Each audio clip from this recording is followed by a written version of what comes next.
Шахта өз қауіп-қатері бар қауіпті өндірістік нысан болып табылады. Тау жынысы опырылып қалуы мүмкін, тоғыруы мүмкін. Бұған қоса өздігінен жүретін көлік құралдары мен түрлі механизмдердің қозғалмалы бөлшектері де қауіпті. Наряд тапсырма алғаннан кейін не участке бастығы, не оның көмекшісі қауіпсіздік техникасы бойынша 5 минуттық жиылыс өткізеді. Оның барысында жүктемені орындауға қатысты туындауы мүмкін қауіп-қатерлер және қауіптің алдын алу мәселелері талқыланады.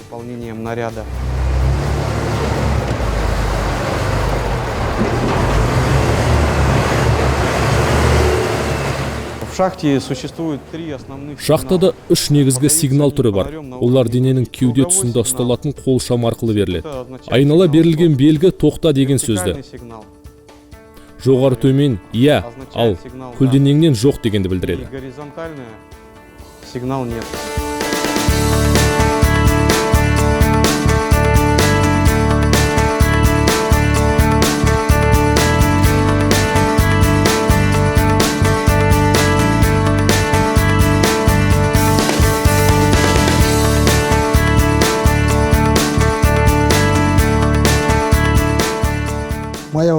Жұмысымды бұрғылау қондырғысын тексеруден бастаймын. Майын қарап, қалыпты жұмыс істеуін қадағалаймын. Бұзылып қалмау үшін жиі тексеремін. Ауысым барысында маған қопарушы маман еріп жүреді. Ол забойды қауіпсіздендіреді, желдету жүйесін баптайды. Барлығын тексеріп болған соң, кат келіп сол жерді тазалайды. Кен тиейді.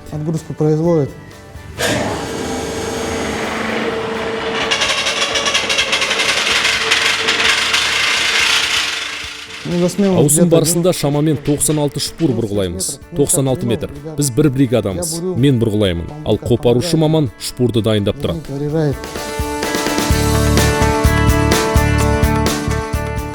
Әрбір қопарушы маман өз кестесін жақсы біледі. Жарылыста сол кестеге сәйкес жасалады. Жарылыстан кейін шамамен жарты сағат өткен соң забойға кіреді. Ауысым мамандары біраз күтіп, тек содан кейін барып желдету жүйесін іске қосады. Бұл біз барғанда ол жақта таза ауа болу үшін қажет.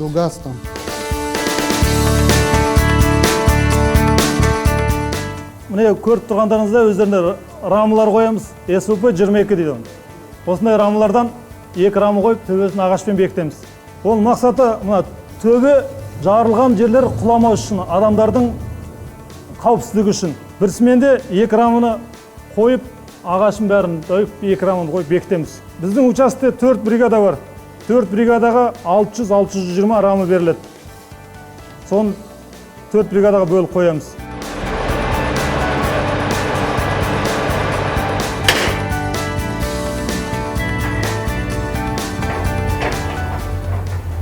Шахта болғаннан кейін шахтада жұмыс ауыр ғой.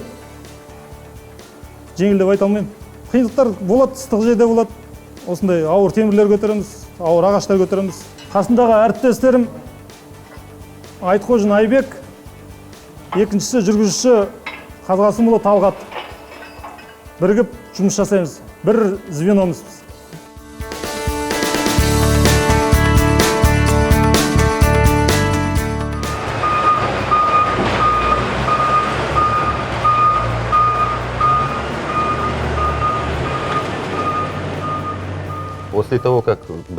Проходчиктер бригадасы тау жынысын құлатып болған соң біз іске кірісеміз. Яғни участке біздің құзырымызға өтеді. Кенді алып, көліктерге тиейміз. Ал олар кенді бункерлердегі конвейерге апарып түсіреді. Сөйтіп тізбек арқылы әр қарай фабрикаға жеткізіледі. Бізге белгіленген норматив шамамен 250 тонна. Кейде әріптестерімізге көмектесуге тура келеді. Дегенмен, бұл орындауға болатын нақты жоспар.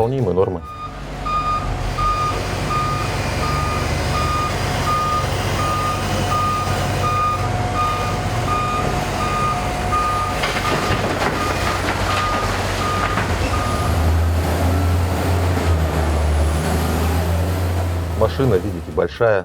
Өздеріңіз көріп тұрғандай, бұл өте үлкен машина. Ал кейде қазбалар тар болып, әрең қозғаласың. Забойда бұл көліктен асқан жақыным жоқ.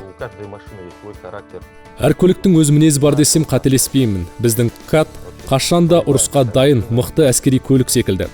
Маған өте ұнайды. Өзгелерінде де жұмыс істеп көрдім, бірақ жаныма жақпады. Это уже не то.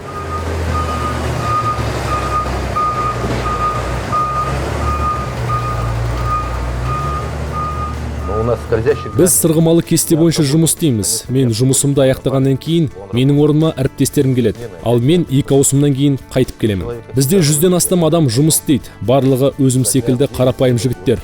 Бізді ұжымды достығы жарасқан ұжым деп нық сеніммен айта аламын. Дизельдік көлік учаскесінің ұйымшылдығы мықты. Осындай жерде жұмыс істейтінімді мақтан тұтамын.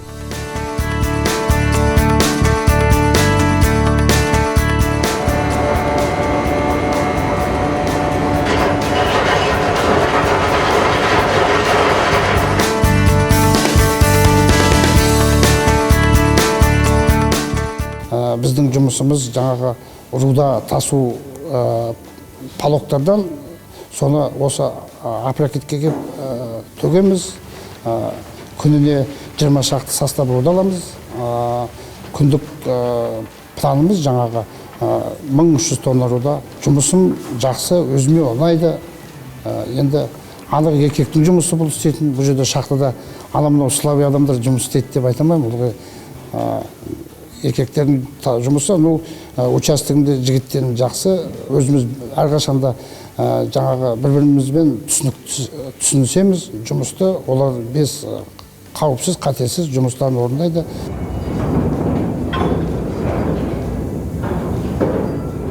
Келген руданы, Европалықтан келген руданы руда спуске түсіреміз. Жұмысымыз, территорияны, осы маңай тазылау, өзімнің жұмыс орнына лебедкамды қарау, майын қою, күнделікті жұмысым сол. Шахтада жұмыс сол, еңбек қой, еңбек тауы, бала-шаға асырау. Жұмыста әр жұмыстың өз қиындығы бар. Өз жұмысыңды орындасаң, жұмысының қиындығы болмайды ғой.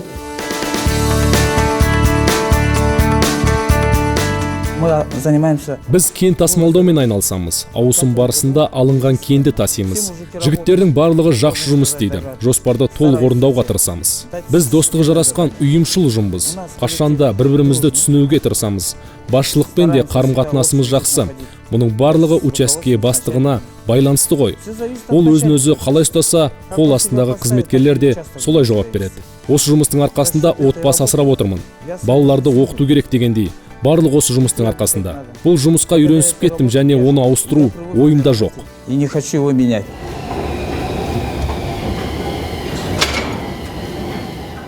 Негізгі мамандар, олар үңгіршілер, бұрғылаушылар, жарушылар, бекітушілер және тағы басқа мамандар. Әйел адамдардың мамандықтары бойынша операторлар, машинистер, оқпаншылар, тағы басқалар. Біздің кәсіпорында еңбекті әулеттер бар. Шахтаның ұжымы өте тату-тәтті. Жұмысты мақсатқа жету үшін барлық күшін жұмсайды.